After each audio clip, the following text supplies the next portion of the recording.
মাসুদ তুমি ভালো হয়ে যাও, এ কথাকে কইবে আর পালিয়ে গেছে কাউয়া কাদের, কেউ জানে না খবর তার ভালো। কি মনে নেই? মনে নেই? মনে নেই?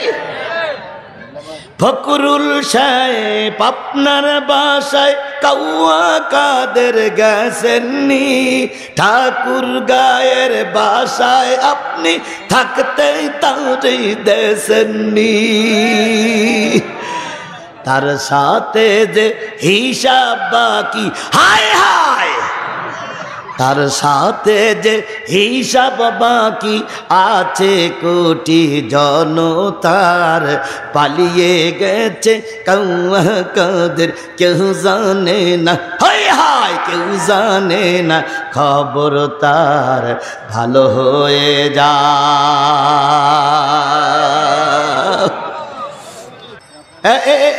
মুরব্বি মুরব্বি, হঠাৎ করে কিছু লোক ধরে ফেললো, এমন মাইর বেরিয়েছে একটা বিসি আউট। লাতি মারবি নাই, মার জাগায় মেরিস, মারার পরে দুটোতে একটা বাস্ট হয়ে গেছে। হেসেন না, খেয়াল করেন, আল্লাহ এভাবেই এদের শাস্তি দেবে। কথা বলেন ঠিক না বেঠিক? গত 3 মাস 4 মাস আগে জাতের কথায় গোটা বাংলাদেশ চলতো, তাদের এখন গরুর দড়ি দিয়ে বেঁধে হাত করা পায়ে বেড়ি পরে কোটে উঠাচ্ছে। কথা বলে ঠিক না বেঠিক? ওদেরকে যে পুলিশ সালাম দিত, সেই পুলিশ এখন কোমরে দড়ি বেঁধে গরুর মতন টেনে টেনে জেলখানায় নিয়ে আসতেছে। এর চাইতে আল্লাহর কি বিচার দেখাবে? আর এই কাউয়া কাদের এই এক এক বেফাস কথা বলে বলে সমাজটার উচ্ছৃঙ্খল করে ফেলেছে। কথা বলেন ঠিক না বেঠিক? মানিকির কয়টা আউট? এখন হাসপাতালে এই যে ডাক্তার বসে আছে, হাসপাতালে একটা বাদ দিয়ে কাপড় দিয়ে ঢেকে রেখেছে। তো সাংবাদিকরা যে বলতেছে, বিচারপতি ভাই কি অবস্থা? কয় একটা নেই। তো বলতেছে, সাংবাদিকরা বলতেছে কোন পাশেরটা নেই, ডাইনিটা না বামেরটা? কালামানিক তখন বলতেছে, আমি আমার যন্ত্রণায় বাঁচতেছি, তোর ডাইনি কিভাবে তাই দেখে কি হবে এখন? ও আমার জাতি, তুমি আল্লামা সাঈদীর রায় কার্যকর করার জন্য খুব আনন্দিত হয়েছিলে। আল্লাহ তোমার পিসি আউট করে দিয়ে জাতির কাছে দেখাইছে, আলেমদের বিরুদ্ধে অ্যাকশনে গেলে আল্লাহ ছেড়ে দেয় না, আল্লাহ ছেড়ে দেয় না, আল্লাহ ছেড়ে দেয় না। আমরা জাতি চেয়েছিলাম একটা সুষ্ঠু নির্বাচন। কথা বলেন ঠিক না বেঠিক? আমরা জাতি চেয়েছিলাম 15 বছর ভোট দিতে পারি না, এবছর যেন ভোটটা দিতে পারি। আমরা শেখ হাসিনা পালাই যাকে না চাইনি, আমরা চাইছিলাম সুষ্ঠু নির্বাচন। আল্লাহ বলল, তোরা চাইছিস সুষ্ঠু নির্বাচন, ওরা আল্লামা সাঈদীর জানাজা করতে দেয়নি, আর আমি আল্লাহ ওদের দেশের কবর দিতে দেব না। তোদের বাজেটে সেই ওপরের বাজেট আমি আল্লাহ আমার কাছে আছে। ওরা আলেমদের ফাঁসিতে ঝুলাই মেরেছে, জানাজা পড়তে দেয়নি, আর আমি আল্লাহ ওদের বাংলার জমিনে কবর দেওয়ার জন্য 3.5 জায়গা বাজেট করিনি। ওরা ভারতের জায়গায় মরবে, ওখানেই ওদের থাকতে হবে। আবা গেছে দুলা ভাইয়ের বাড়ি, ভাবি গেছে ভাইয়ের বাড়ি। তো হবে না, বন্ধ হবে না, বন্ধ হবে না। আবু জেহেল খেপে গেল, আবু জেহেল রেগে গেল, তরবারি বাহির করে রহমতের নবী, দয়ার নবীর মাথার পরে 3টা আঘাত করলেন। যেই নবীর চেহারার দিকে তাকাই থাকলে ছোট ছোট বাচ্চাদের পেটে ক্ষুধা থাকতো না। মদিনার নারীরা বলেছে, মদিনার নারীরা বলেছে, মদিনার নারীরা বলেছে, ছোট্ট বাচ্চাদের খাওয়ার জোগাড় করতে যখন হিমশিম খেতাম, 2 দিন 3 দিন যখন বাচ্চারা না খেয়ে কষ্ট পেত, তখন বিভিন্ন বুদ্ধি করে নবীর দরবারে বাচ্চাদের পাঠিয়ে দিতাম। ছেলে আর মেয়ে 3 দিন 4 দিন পর্যন্ত নবীর দরবারে বসে থাকতেন। 4 দিন পরে মা মদিনার মসজিদের দরজায় যেয়ে বলেছে, আব্বু সোনা মানিক বাড়ি ফিরে আয়। রুটি আর খেজুরের ব্যবস্থা হয়েছে। বাচ্চাটা মসজিদে নববী থেকে বেরিয়ে মায়ের মুখে চুমা দিয়ে বলতেন, মা তুমি ফিরে যাও, দয়ার নবীর চেহারার দিকে তাকাইলে পেটে ক্ষুধা থাকে না। কি নবী ছিলেন আমার, কি মায়ার মানুষ ছিলেন আমার। উহুদের যুদ্ধ, 70 জন সাহাবী মারা গেছে। এক নারী, তার স্বামী যুদ্ধে, তার বাবা যুদ্ধে, তার ভাই যুদ্ধে গেছে, ছেলেও যুদ্ধে গেছে, নারীকে নিয়ে যায় নাই। নারী শুনেছে উহুদের ময়দানে 70 জন মারা গেছে। নারী উদ্দেশ্য আছে, ছুটতেছে উহুদের ময়দানের খবর নেওয়ার জন্য। কিছু দূর যাওয়ার পরে দেখে একদল মানুষ কিছু আহত লোককে ঘাড়ে করে নিয়ে বাড়ি ফিরতেছে। ওই আহত লোকটা নারীকে বললেন, ও বোন কোথায় যাও? উহুদের ময়দানে তোমার স্বামী শহীদ হয়ে গেছে। নারী বললেন, ও আল্লাহ রাসূলের সাহাবী, আমার স্বামী মারা গেছে কি বাঁচা গেছে ওটা আমার জানার বিষয় নয়, তোমরা দয়া করে বলো আমার নবী মারা গেছে না বেঁচে আছে? কারণ স্বামী যদি বিদায় হয়ে যায়, আর একজনের সঙ্গে বিয়ে করলে আর একটা স্বামী পাওয়া যাবে, কিন্তু নবী যদি শহীদ হয়ে যায়, এই নবী আর আমরা কখনো পাব না। হয়তো তাফসীর মাহফিল চালু থাকবে, হয়তো এদেশে একদিন কোরআনের আইন চালু হবে, হয়তো বক্তারা মুখ ফুলিয়ে আবার কথা বলবে, কিন্তু আমার জাতি আল্লামা সাঈদীর আমরা আর কখনো খুঁজে পাবো না।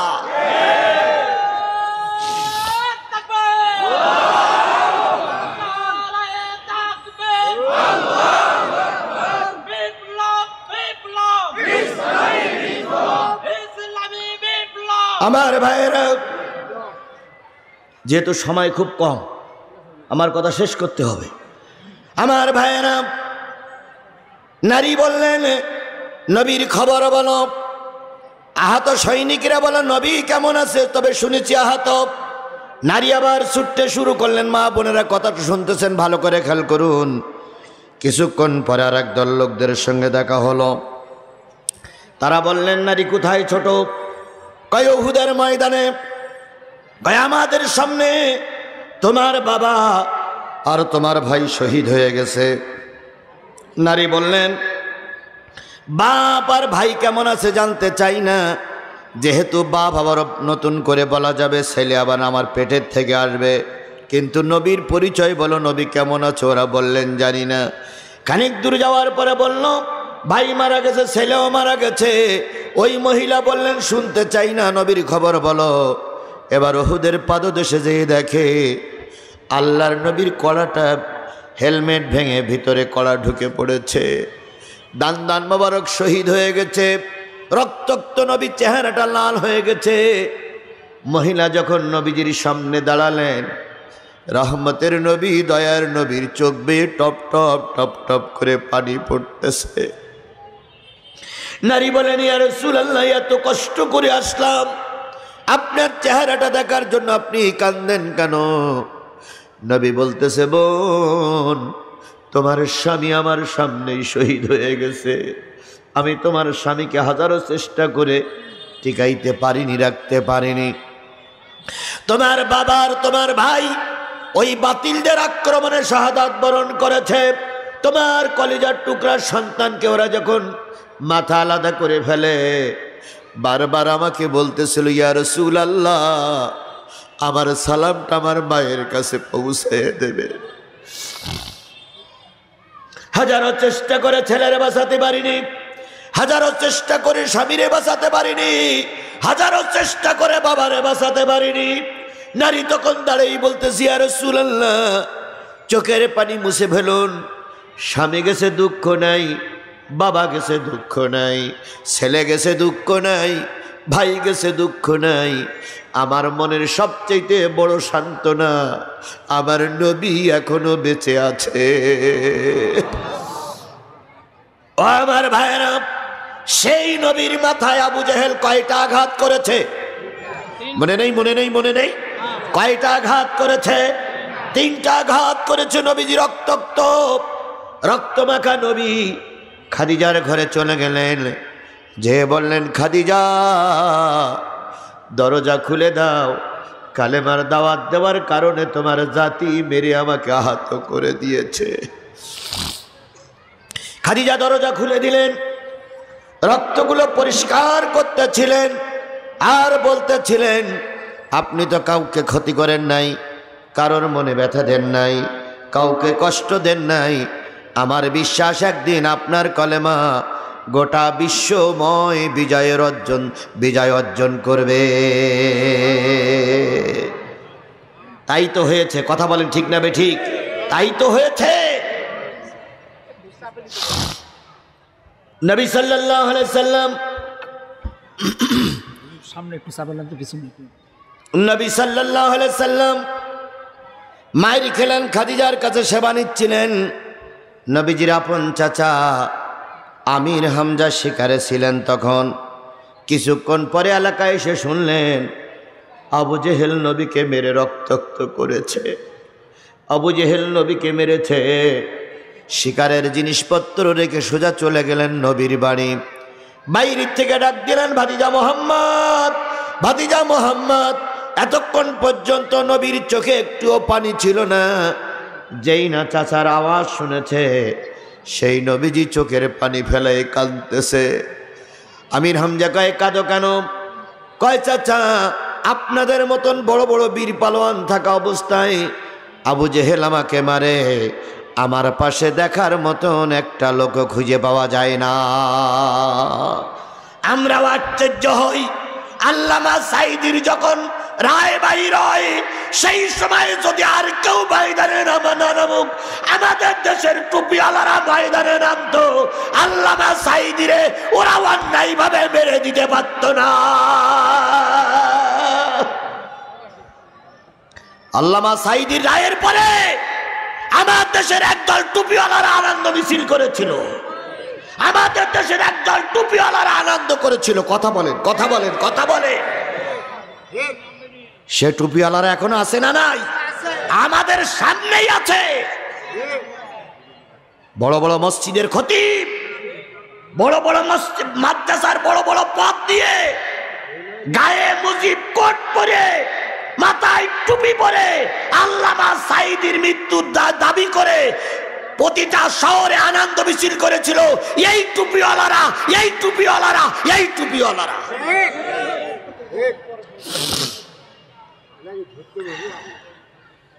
কথা কি বাড়াই বললাম? এ আমার জাতি, কথা কি বাড়াই বললাম? আবার আজকে তারা অনেক সময় টুপি মাথায় দিয়ে কয়, আগে সরকার কাজটা ঠিক করিনি। কথায় বলে, ভূতের মুখী রাম নাম। তোমাদের মুখে কথা শোভা পায় না, কথা বলেন ঠিক না বেঠিক? বাংলাদেশের 5.5 লক্ষ মসজিদ, এই 5.5 লক্ষ মসজিদের ইমাম আর মুয়াজ্জিন হলে কয় লক্ষ হবে?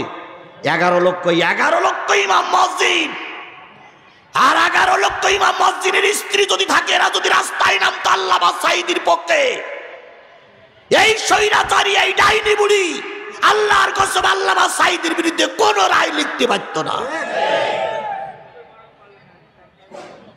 কিন্তু আমার দেশের টুপিওয়ালারাই আমাদের বিরোধী, কথা বলেন ঠিক না বেঠিক? আমরা যখন একটা পরিবেশ তৈরি করে নিয়েছি, আগামী নির্বাচনে যখন টুপিওয়ালারা ক্ষমতায় যাবার দ্বার প্রান্তে পৌঁছে গেছে, ঠিক সেই সময় আমাদের দেশের একজন মুনাফিক টুপিওয়ালারা ষড়যন্ত্র করে ভারতের সঙ্গে যোগাযোগ করে বাংলাদেশ জামাত ইসলামী হেফাজত, তারপরে ইসলামী আন্দোলনকে কিভাবে দমন করা যায়, এর জন্য একদল টুপিওয়ালারা উঠে পড়ে লেগেছে।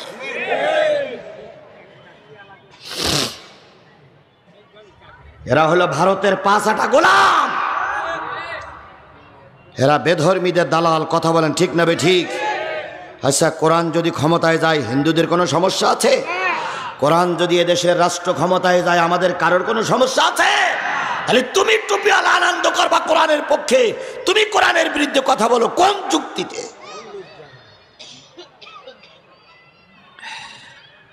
বাজান, আজকে ওয়াজ করার পরে রাত্রি আর আমার ওয়াজ হবেন তো নাকি? মাইকের আজকের এই ওয়াজের পর আমার তো রাতের ওয়াজ বন্ধ হয়ে যাবে। আমি তো একবার তোমার মুখের কাছেই নিয়েই বলতেছি। তুমি চিন্তা করছো আমি জোরে কথা বলি তোমার ইউনিট কেটে যাবে, তাহলে ভাড়া নিচাও কেন?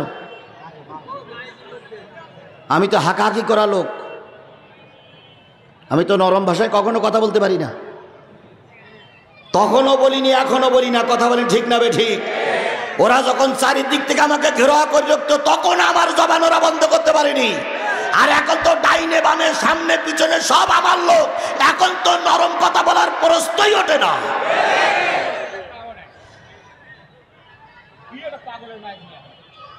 আমার ভাইয়েরা, যে জিনিসটা বুঝাতে চাচ্ছিলাম সেটা হলো আল্লাহ নবী আমির হামজার সামনেই বক্তব্য যখন দিলেন, আমির হামজা বললেন, ভাতিজা একটু অপেক্ষা করো, অল্প সময়ের ভিতরে আসতেছি। আমির হামজা চলে গেলেন, আবু জেহেলকে খুঁজতেছে। খুঁজতে খুঁজতে যেয়ে দেখে কাবার চত্বরে সাঙ্গ পাঙ্গদের নিয়ে, নেতাদের নিয়ে আনন্দ করতেছে আর বলতেছে, দিয়েছি আজকে মোহাম্মদকে। মোহাম্মদ আর কখনো মাথা উঁচু করে কালেমার দাওয়াত দিতে পারবে না। ও মনে করেছিল লিয়ুতফিউ নূরাল্লাহি বিআফওয়াহিহিম আল্লাহু মুতিম্মু নূরিহি ওয়ালাউ কারিহাল। ওরা মনে করেছিল ফু দিয়েই আলো নিভাইয়ে দেবে, মোহাম্মদকে মেরেই মনে হয় শান্ত হয়ে যাবে। কিন্তু না, ভুল করেছ, ভুল করেছ। মনে করেছিলে ইসলামী আন্দোলনের কিছু নেতা কর্মীদের ফাঁসিতে ঝুলাইয়ে তোমরা মৃত্যু ক্ষমতায় থাকবে না। একজন নেতা ফাঁসিতে ঝুলেছে, লক্ষ নেতা সেই শূন্য স্থান পূরণ করে দিয়ে বসে আছে। আমির হামজা বললেন, আমি আসতেছি। আবু জেহেলকে খুঁজে পাওয়ার পর আবু জেহেল বলতে, আমির হামজা বলতেছে, নেতা নেতা নেতা কি হয়েছে? মোহাম্মদকে মেরেছেন? হ্যাঁ মেরেছি। দোষটা কি? কয় দোষ আর কিছু না, কালেমার দাওয়াত দেওয়া বন্ধ করতে বলেছি, দেইনি। আজকে আমরাও লক্ষ্য করতেছি কালেমার দাওয়াত দেওয়ার কারণেই নেতারা ফাঁসিতে ঝুলেছে। কথা বলেন ঠিক না বেঠিক? দুইজন মন্ত্রী তিনটা মন্ত্রণালয়ের কাজ করেছে, একটা টাকার দুর্নীতিও কেউ বের করতে পারেনি। তাহলে ওদের দোষ তো চুরি করা না, ওদের দোষ তো ডাকাতি করা না, ওদের দোষ কার কথা বলা? জোরে বলেন, কার কথা বলা? আল্লাহর কথা বলা। রসুলও মাইর খেয়েছেন কার কথা বলার দায়ে? আল্লাহর কথা বলার দায়ে। আমির হামজা বলতেছে, আপনি এভাবে যদি অন্যায় কাজ করতে থাকেন সমাজ তো আপনাকে মেনে নেবে না। মেনে নেবে না কি করবে? আমি ক্ষমতায়, আমি রাষ্ট্রের রাজাধিরাজ, পুলিশ আমার, র্যাব আমার, বিজেপি আমার, সৈন্য আমার, গুন্ডা বাহিনী আমার, কি করবে? কই এরম অন্যায়ভাবে কিছু করলে মানুষ মেনে নেবে না, প্রতিশোধ নেবে। আবু জেহেল বলছে, প্রতিশোধ কেরা নেবে? আমার ক্ষমতা, আমার পাশে আবার ক্ষমতাধার কে আছে? আমি তো অল ইন অল। আমির হামজা বলতেছে, না আপনার উপরেও কেউ থাকতে পারে। কয় কেডা সেটা? তুমি? আমির হামজা বলতেছে, ধৈর্য নেন। আমির হামজা কি তখনও কলেমা পড়ে মুসলমান হয়েছে? ধৈর্য নেন। আমি আবু জেহেল তখন বলতেছে, বেশি বাগবাগুম করো না, তুমি যদি মোহাম্মদের পক্ষে নাও তাহলে মোহাম্মদের যে অবস্থা হয়েছে তোমারও সেই অবস্থা হবে। আমির হামজা বলতেছে, তাহলে নেতা রেডি হন, তৈরি হন। কয়টা মেরেছেন আপনি? কয় তিনটা। কয় আপনিও পাল্টা তিনটা খাবার জন্য রেডি হন। বাস আমির হামজা তরবারি বাইর করে তিনটাই কষে দিল। আবু জেহেল চিৎপাটাং ব্যাঙের মতন। পাশ পড়িয়ে কিছু নেতা, দালাল নেতারা এসে বলতেছে, নেতা কিছু বলবো? আমির হামজা, এই আবু জেহেল বলতেছে, দেখিস না আমির হামজার চোখ লাল টকটকে হয়ে গেছে, এখন যদি তোরা কিছু বলিস তা মাইতেছে উল্টো পিঠ দিয়ে, যদি তরবারি করে একটু ঘুরুই নেয় তাহলে কিন্তু লাইন ক্লিয়ার ও জাতি দে। আমির হামজা তিনটা ঘাত করে চলে আসলেন, নবীকে ডেকে বললেন, ভাতিজা দরজা খুলে বাইরে এসো, মারির প্রতিশোধ নিয়েছি। আল্লাহ নবী বেরিয়ে এসে বললেন, চাচা কি প্রতিশোধ নিয়েছেন? কয় তোমারে কয়টা মেরেছিল? 3টা। আমিও 3টা মেরেছি। বলুন তো নবী খুশি না বেজার? খুশিও না বেজারও না। নবী বললেন, চাচা আমার রক্তের সঙ্গে আপনার রক্তের সম্পর্ক, তাই আপনি শোধ মারি নিয়েছেন। আপনি মনে করতেছেন ভাতিজা খুশি হবে।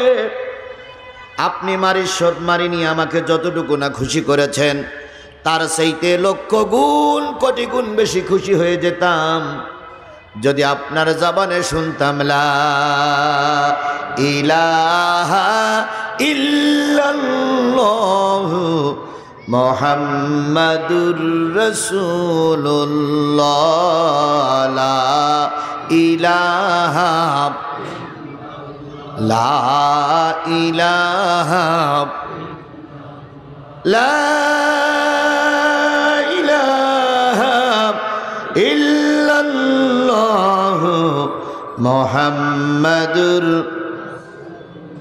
আল্লাহর নবীর কথা শুনে আমির হামজা বললেন, ভাতিজা তুমি সাক্ষী, খাদিজা সাক্ষী, আল্লাহ সাক্ষী, আমি এখনই ইমানের কালেমা পড়ে নিলাম। তাহলে নবী কি প্রতিশোধে বিশ্বাস করেছিলেন? নবীজি ক্ষমায় বিশ্বাস করেছিলেন। সুতরাং আমরাও সেই নবীর আদর্শ ধরে চলবো ইনশাআল্লাহ। আজকে নবীর একটা মাদ্রাসার সামনে আমরা কোরআনের কথা বলতে পারছি, এই জন্য নবীর নামে দুরূদ আর সালাম সবাই মিলে বলছি সাল্লাল্লাহু আলাইহি ওয়াসাল্লাম। বন্ধুগণ, দিনের বেলার মাহফিলে খুব বেশি সময় পাওয়া যায় না। কিছুক্ষণ পরেই বেলাল মসজিদের মিনার থেকে আজান দিবে, হাইয়া আলাস সালাহ, নামাজের জন্য এসো। তখন যতই ভালো ওয়াজ করি, এই মুসল্লিরা, এই আল্লাহর বান্দারা আর এখানে বসে থাকবে না। সবাই কোথায় যাবে? মসজিদে যাবে নামাজের জন্য। আমি সেই সময়টার দিকে খেয়াল করে অল্প সময়, যতক্ষণ আজান না হয় ততক্ষণ অল্প সময় আর কথা বলবো। আপনারা কি আমার সঙ্গে শেষ মোনাজাত পর্যন্ত থাকবেন? সবাই থাকবেন? কারা কারা থাকতে রাজি আছেন একটু হাত তুলে দেখান তো। হুজুর শেষ পর্যন্ত থাকবো। মাশাআল্লাহ, আল্লাহ এই হাতগুলোরে কবুল করুক, আল্লাহ এই হাতগুলোরে কবুল করুক। বন্ধুগণ, এই হাতগুলোর আল্লাহ কবুল করুক। শুধু এতটুকু কথা বলি, যে লোকগুলো দাঁড়াই আছে এই লোকগুলো বসুক, এটা কি আপনারা চান? চান? তাহলে যদি আপনার সামনে জায়গা থাকে, এক হাত ফাঁক, একটুখানি দয়া করে পূরণ করে নিয়ে বসবেন। যেহেতু এখন যদি লোক বসানোর জন্য আমি সময় ব্যয় করি, আমার আলোচনা শেষ হবে না। এই জন্য দয়া করে একটু সামনের জায়গাটা পূরণ করে নিয়ে বসুন। আর আমরা এখন আল্লাহর কোরআন থেকে তেলাওয়াতকৃত আয়াত কয়টির প্রতি কথা বলি। আল্লাহ আমাদের কবুল করুক। সকলে বলুন আমিন। আর একটু জোরে বলেন আমিন। আমি আপনাদের খেদমতে অনেক দিন পরে এসেছি। সূরা ফাতিরের 3টা আয়াত তেলাওয়াত করেছি। কয়টা?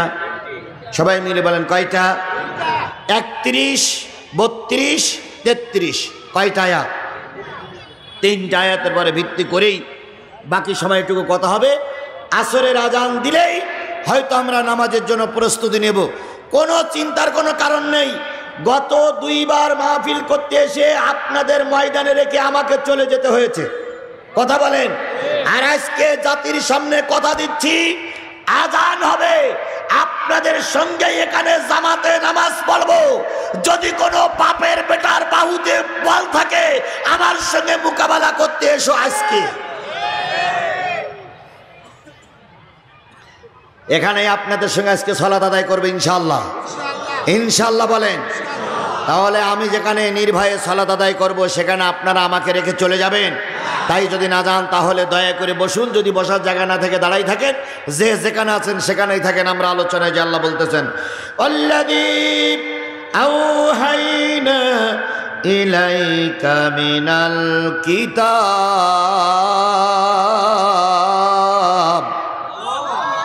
ওগো নবী, ওহির মাধ্যমে আমি বা আমরা তোমার পরে যে কিতাব নাজিল করেছি, হুয়াল হক, এই কিতাবটা পরিপূর্ণ সত্য। বলুন তো, আল্লাহ নবীর পরে যে কিতাব দিলেন সেই কিতাবটার নাম কি?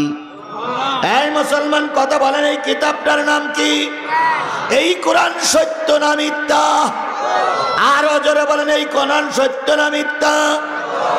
আওয়ামী লীগ আওলারা মনে করে এই কিতাব কি সত্য, বিএনপি আওলারা মনে করে এই কিতাব সত্য, ইসলামী শাসনতন্ত্র যারা করে তারাও মনে করে এই কিতাব সত্য, জাতীয় পার্টি করে তারাও মনে করে এই কিতাব সত্য। কিন্তু দুঃখের বিষয়, সত্য কিতাবের কথা অনেকেই মেনে নিতে রাজি না। বেদরনিরা কোরআন গবেষণা করে মুসলমান হয়, আর মুসলমানরা কোরআনের বিরুদ্ধে কথা বলে নাস্তিক হয়। কথা বলেন ঠিক না ঠিক? ডাক্তার ইসলামুল হক, শিবশঙ্কর রায় কোরআনের বিরুদ্ধে কথা বলতে যে একদিন তিনি মুসলমান হয়ে গেলেন, আর আমাদের দেশের তাসলিমা নাসরিনের মতন পাপিষ্টা মহিলা কোরআনের বিরোধিতা করে নাস্তিক হয়ে ভারতের হাসপাতালে ঢুকে ঢুকে দিন শেষ করতেছে। তাহলে যেটা বুঝাতে চাচ্ছিলাম, এই কোরআন সত্য, এর ভিতরে কোনো সন্দেহ আছে? কোরআন যে সত্য সেটাও আবার আল্লাহর কাছে বলেন। আল্লাহ বলতেছেন, জালিকাল কিতাবু লা রাইবা ফি, এই সেই কিতাব যেই কিতাবের ভিতরে তিল পরিমাণ সন্দেহ নাই। কোরআনের ভিতরে কোনো সন্দেহ আছে? জোরে বলেন, কোনো সন্দেহ আছে? আল্লাহ তাই বলতেছেন, নিশ্চয়ই ওহির মাধ্যমে যে কোরআন আমি নাজিল করেছি, এই কোরআন সত্য, এই কোরআন সত্য, এই কোরআনের ভিতরে কোনো সন্দেহ নেই। মুসাদ্দিকাল লিমা বাইনা ইয়াদাই, আগের যে তিনটে কিতাব তাওরাত, জব্বুর, ইনজিল সহ যত সহিফা কিতাবগুলো নাজিল করেছিলাম, এ কিতাবগুলো সত্য। দুই একজন উঠতেছেন কেন? আসরের আজান হওয়ার সময় হয়েছে কি? জোরে বলেন, সময় হয়েছে কি? তাহলে উঠতেছেন কেন? আপনারা হাত উঁচু করেননি শেষ মোনাজাত পর্যন্ত থাকবেন বলে? তাহলে শেষ মোনাজাত পর্যন্ত থাকতে হবে। নামাজের সমস্যা, আমি তো নামাজের জন্য বললাম, পাশে মসজিদ আছে, আমরা এখানেই সালাত আদায় করব। কথা বলেন ঠিক না ঠিক? কত লোক ঢুকতেছে, আর আপনারা দুই একজন টুপিওয়ালা মানুষ দেখতেছি, টুপিওয়ালা মানুষেরাই উঠে যাচ্ছে। আমি আগেই বলেছি, এদেশে দিন কায়েমের পথে বাধা একদল টুপিওয়ালারাই, একদল হুজুররাই দিন কায়েমের পথে বাধা। এরা এত বোঝা বোঝে যে একজন আর একজনের সহ্য করতে পারে না। কথা বলে ঠিক না ঠিক? এই জন্য আপনারা হলেন আমাদের আদর্শ, এই মসজিদের ইমাম আমার আদর্শ, এই মাদ্রাসার প্রিন্সিপাল আমার আদর্শ, এই মাদ্রাসার সাবেক প্রিন্সিপাল আমার আদর্শ। আপনারা যদি আদর্শ দেখাতে না পারেন, সাধারণ মানুষদেরকে আমরা দাওয়াত দিয়ে কাজ করতে পারবো না। এই জন্য সবচেয়ে বেশি রক্ত এখন আপনাদের দেওয়া লাগবে, সবচেয়ে বেশি রক্ত এখন আমাদের দেওয়া লাগবে, টুপিওয়ালাদের দেওয়া লাগবে। কথা বলেন ঠিক না ঠিক? আজকে যদি এদেশে ইসলাম চালু থাকতো, ডাক্তার মতিউর রহমানকে মন খারাপ করে ওই হিন্দু লোকটার কাছ থেকে মন খারাপ করে ফিরে আসা লাগতো না। কিন্তু আমরা শুধু যার সেই পেট নিয়ে ব্যস্ত। কেউ আছে তার চাকরি নিয়ে ব্যস্ত, কেউ আছে তার ইমামতি নিয়ে ব্যস্ত, কেউ আছে তার ক্ষেত খামার নিয়ে ব্যস্ত, কেউ আছে তার ভুড়ি নিয়ে ব্যস্ত। ধর্ম থাক আর যাক, আমার তো চাকরি আছে। ধর্ম থাক আর যাক, আমার তো ইমামতি আছে। আজকে যদি আমার দেশ কোরআনের দেশ হতো, ডাক্তার মতিউর রহমানকে কথা বলতে যে চোখের পানি ফেলানো লাগতো না। কিন্তু আমার দেশে ইসলাম নাই। আমার দেশে ইসলাম কায়েম করতে গেলে আপনাদের মতো হুজুরদের দায়িত্ব অনেক বেশি। কথা বলেন ঠিক না ঠিক? সব মসজিদের ইমামরা যদি এক একটা রাহাবার হয়, সব মসজিদের ইমামরা যদি শুক্রবার দিন আন্দোলনের পক্ষে কথা বলে, এদেশে দিন কায়েম করা সহজ হয়ে যাবে। কথা বলেন ঠিক না ঠিক? এই জন্য সকলকে অনুরোধ করছে, আজানের আগ পর্যন্ত দয়া করে ময়দান ছাড়বেন না। অনেক গুরুত্বপূর্ণ কথা এখন বর্তমান প্রেক্ষাপটের পরেই কথা হচ্ছে। আপনি যদি চলে যান, ধর্মের ক্ষতি হবে, ইসলামের ক্ষতি হবে। আল্লাহ কবুল করুক। পূর্ববর্তীর কিতাবগুলো সত্য। এবার আল্লাহ বলতেছেন, ইন্নাল্লাহ বিইবাদিহি লাখাবীরুম বাসীর, জেনে নিও বান্দার অন্তরের খবর এবং বাইরের খবর আমি আল্লাহ রাখি। আপনার অন্তরের খবর কে রাখে? এই মুসলমান কথা বলেন, আপনার অন্তরের খবর কে রাখে? আপনি বাইরে যে কাজগুলো বলেন, এগুলো যেমন আল্লাহ দেখে, ভিতরের কাজগুলো আল্লাহ দেখে না? আল্লাহ আমাদের সবাইকে কবুল করে। এবার মূল আলোচনায় যাই। সুম্মা উরাসনাল কিতাব আল্লাযীনা ইসতাফাইনা মিন ইবাদিনা। অতঃপর শোনো, এই পৃথিবীতে 800 কোটি মানুষের ভিতর থেকে যাদেরকে আমি কালেমাওয়ালা বানালাম। পৃথিবীতে মোট লোক সংখ্যা কত? 800 কোটি। 800 কোটি কালেমা, 800 কোটি মানুষের ভিতরে কালেমাওয়ালা ক কোটি? 200 কোটি। এই 200 কোটি মানুষের জন্য আজকের নসিহত। সেই 200 কোটি মানুষের ভিতরে আপনি কি আছেন? এই মুসলমান কথা বলেন, আপনি কি আছেন? আপনি কালেমাওয়ালা না? আপনি আমলিক করেন কিন্তু আপনার মূল বক্তব্য লা ইলাহা ইল্লাল্লাহ, তাহলে আপনি কালেমাওয়ালা না? আমার ভাই জামাত ইসলাম করে, আমি একটা দল করি, আমাদের মূল কালেমা, আমরা মূল দাবি হলো আমরা কি মুসলমান না? আল্লাহ রাব্বুল আলামিন বলতেছে 200 কোটিরে কালেমাওয়ালা বানালাম, সবাই মুসলমান। আওয়ামী লীগের মুখে কালেমা, বিএনপির মুখে কালেমা, জাতীয় পার্টির মুখে কালেমা, জামাত ইসলামের মুখে কালেমা, সবাই তোমরা মুসলমান। এই মুসলমানগুলো মূলত পৃথিবীতে যত মুসলমান আছে সব মুসলমানেরা আবার 3 ভাগে ভাগ হয়ে গেছে। সমস্ত মুসলমানরা কয় ভাগ? এই মুসলমান কথা বলেন, সমস্ত মুসলমানেরা কয় ভাগ? এটা কি আমার কথা না আল্লাহর কথা? এবার আল্লাহর কাছে বলি, আল্লাহ সেই 3 ভাগ বলি দাও। আল্লাহ বলতেছেন ফামিনহুম যালিমুন লিনাফসিহি, এরা মুসলমান, এরা টুপিওয়ালা, এরা হাজি, কিন্তু এরা হলো জালেম মুসলমান। এরা মুসলমান কিন্তু কি মুসলমান? এই মুসলমান কথা বলেন, এরা মুসলমান কিন্তু কি মুসলমান? জালেম মুসলমান। এবার বলুন তো, মুসলমানদের ভিতরে জালেম মুসলমান আছে না নাই? আরো জোরে বলেন, জালেম মুসলমান আছে না নাই? যদি জালেম মুসলমান খুঁজে না পাও, শেখ হাসিনা আর তার দলের লোকদের দিকে তাকাও, জালেম মুসলমান খুঁজে পাওয়া যাবে।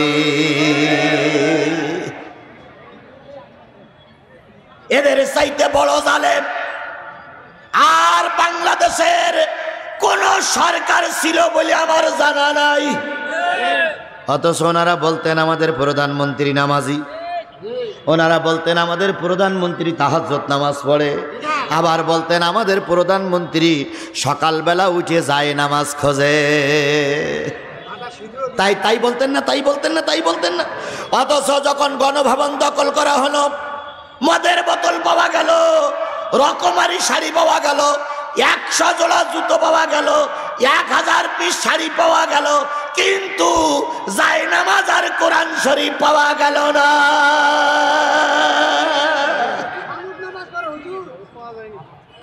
1000 পিস শাড়ি খেলা কথা মনে করেছেন আপনি?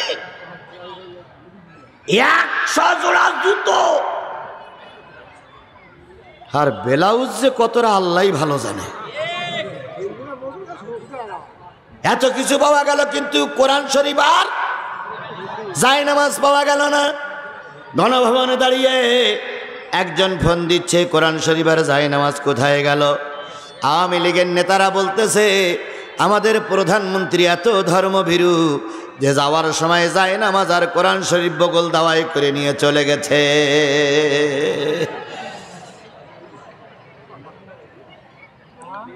তাহলে যে জিনিসটা বোঝাতে চাচ্ছিলাম, মুসলমানরা কয় ভাগ?